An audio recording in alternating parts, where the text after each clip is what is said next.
देखिए, राहुल गांधी जी मणिपुर के लोगों को मरहम लगाने गए थे, पर संवैधानिक प्रक्रिया और लोकतांत्रिक मूल्यों को ताक में रख के उन्हें रोका गया है, क्योंकि मोदी जी को और मणिपुर के सरकार को डर लगता है कि कहीं राहुल जी लोगों के जख्मों पे मरहम लगा देंगे तो लोगों को वहाँ पे शांति की स्थापना हो जाएगी। मुझे समझ नहीं आ रहा कौन से नियम की अवहेलना की, कौन से नियम के तहत उनको रोका गया।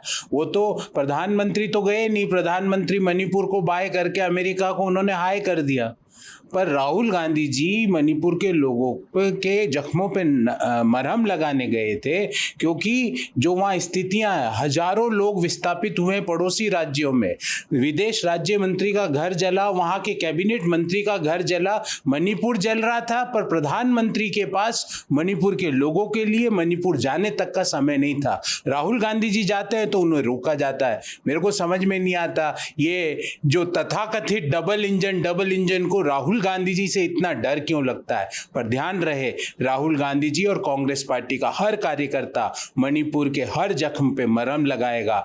मणिपुर भारत के लिए महत्वपूर्ण राज्य था, है और हमारे लिए हमेशा रहेगा। अर्जुन राम मेघवाल की जो यूसीसी पे लॉ कमीशन ने पब्लिक डोमेन में वो चीज रखी है और 13 जुलाई है लास्ट डेट, तो तब तक का वेट करेंगे। सीधा सा एक लाइन का उत्तर मेघवाल जी आप दे दीजिए।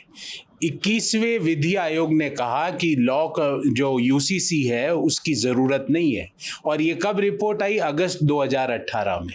जो 21वां लॉ कमीशन, बाई 2018 से लेके अब तक ऐसी क्या घटना घटी जिसके कारण आज यूसीसी पे चर्चा की जा रही है?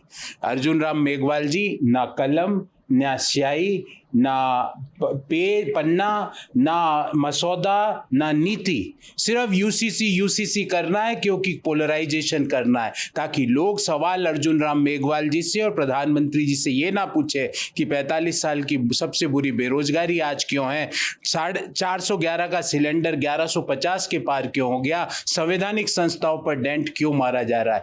ये पॉलिटिक्स ऑफ डाइवर्जन और पॉलिटिक्स ऑफ पोलराइजेशन का युग समाप्त हो गया। कर्नाटक की जीत के बाद अब देश सिर्फ और सिर्फ politics of development, politics of performance पे बात करना चाहता है। भाजपा के 14 से पहले करप्शन बहुत था, 2G 3G स्कैम होते थे, तो प्रधानमंत्री जब से पावर में आए हैं भारत का प्रेस्टीज बढ़ा है। आज भाजपा सबसे बड़ी पॉलिटिकल पार्टी है, और मगर बाकी जो अन्य पार्टी है देश की वो जो फैमिली की पार्टी है। नड्डा जी, एक सवाल का जवाब दे दीजिए। अडानी को जो 20,000 करोड़ रुपया शेल कंपनी के थ्रू मिला वो किसका था? नड्डा जी, एक बात का जवाब दे दीजिए, ये व्यापम के घोटाले का जो भ्रष्टाचार हुआ था उसका पैसा किस किस में बटा? नड्डा जी, एक बात का जवाब दे दीजिए कि बोमई सरकार ने जो 40% कमीशन सरकार जो लूट करी उसका पैसा किस किस में डिस्ट्रीब्यूट हुआ? नड्डा जी, एक बात का जवाब दे दीजिए कि हिमाचल में जब आपकी भारतीय जनता पार्टी की सरकार थी, कोरोना की दवाई के अंदर परचेज में घोटाला हुआ, वो पैसा किस किस को बटा? नड्डा जी, इन सवालों का जवाब दीजिए। नड्डा जी, इस बात का भी जवाब दे दीजिए कि लुइस बर्जर जो स्कैम था उसके आपके अनुसार, मोदी जी के अनुसार जो मुख्य भ्रष्टाचारी थे वो आज आसाम के मुख्यमंत्री बने हुए कैसे बैठे हैं? नड्डा जी, इसका जवाब दे दीजिए। रमन सिंह, टीएस सिंहदेव के अपॉइंटमेंट पे कहा है कि झुंझुना पकड़ा दी गया टीएस सिंहदेव को इलेक्शन पास में, इसलिए अब भूपेश बघेल को इग्नोर कर रही है पार्टी। रमन सिंह जी बौखला चुके हैं। रमन सिंह जी, पिछली बार से 4-5 सीटें ज्यादा आएगी, आप ये लिख लेना। 5 सीटें पिछली बार से ज्यादा आएगी कांग्रेस पार्टी की, क्योंकि यूनिफाइड कंबाइंड लीडरशिप के तहत छत्तीसगढ़ में चुनाव लड़ा जाएगा। छत्तीसगढ़ के लोगों से जो वादा किया था, भले ही वो किसानों की न्याय स्कीम हो, भले ही वो वहाँ के बच्चों के लिए स्वामी आत्मानंद इंग्लिश मीडियम की स्कूलों की स्थापना हो, भले ही वो गाय और पशुधन की जो उपज है उसको खरीदने की योजना हो, आज छत्तीसगढ़ एक भारत के डेवलप्ड स्टेट में शामिल हो रहा है धीमे धीमे। रमन सिंह जी, आप इन ऐसी बातें करके अपनी इंपॉर्टेंस को, अपनी रिलेवेंस को साबित करना चाहते हो, पर छत्तीसगढ़ के लोगों ने आपको डिस्कार्ड कर दिया। सेक्रेटरी जनरल जो all Manipur union student union है, उन्होंने कहा है कि करंट सिचुएशन है मणिपुर में, ये रिजल्ट है पॉलिटिकल ब्लंडर्स जो सक्सेसिव गवर्नमेंट्स ने किया है। मणिपुर में कांग्रेस पार्टी का एक बहुत बड़ा रोल है इसमें। अरे भाई, पिछले 7-8 सालों से भारतीय जनता पार्टी की वहाँ पर सरकार है, केंद्र में सरकार है। भारतीय जनता पार्टी के लोगों से, प्रधानमंत्री जी से वहाँ का प्रतिनिधित्व मंडल मिलना चाहता था। मणिपुर जल रहा है, प्रधानमंत्री उस पर खामोश बैठे हैं।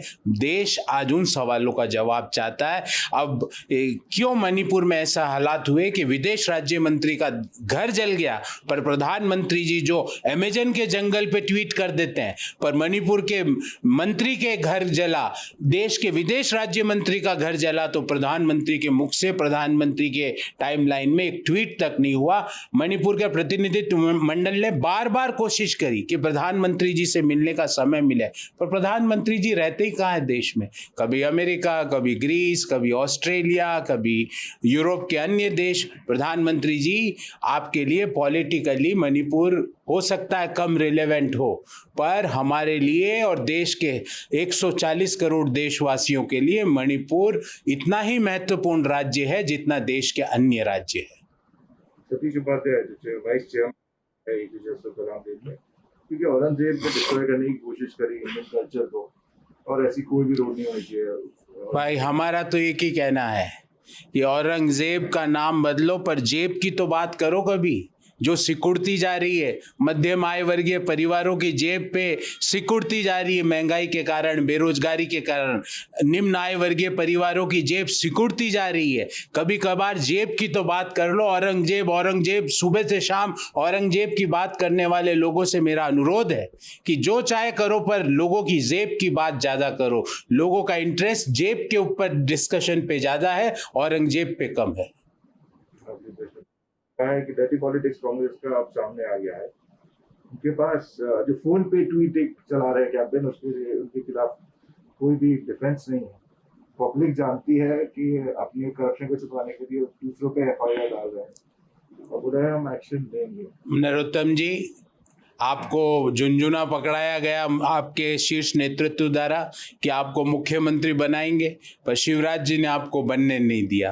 पर अब आपकी भी समस्या हल होने वाली है, क्योंकि 4 महीने बाद ना भारतीय जनता पार्टी की सरकार रहेगी, ना शिवराज जी मुख्यमंत्री रहेंगे, ना आप बन पाओगे, क्योंकि वहाँ के लोगों ने मन बना लिया। और ये मैं आपको आप ही का जो संघ का सर्वे उसके हवाले से बता रहा हूँ कि भारतीय जनता पार्टी 50 से कम सीटों पर रहने वाली है आगामी मध्य प्रदेश चुनाव में। तो नरोत्तम मिश्रा जी, 2-3 महीने का और बात है, आप इस तरह की बयानबाजी करते रहिए। हम मध्य प्रदेश के लोगों को कैसे समृद्ध बनाए, मध्य प्रदेश के किसानों को उनकी उपज का कैसे उचित मूल्य दिलवाए, मध्य प्रदेश के मध्यम आय वर्गीय परिवारों को महंगाई से कैसे राहत दिलाए, इसकी योजना बना रहे, और वो 4 महीने बाद अक्षरशः लागू कर दी जाए।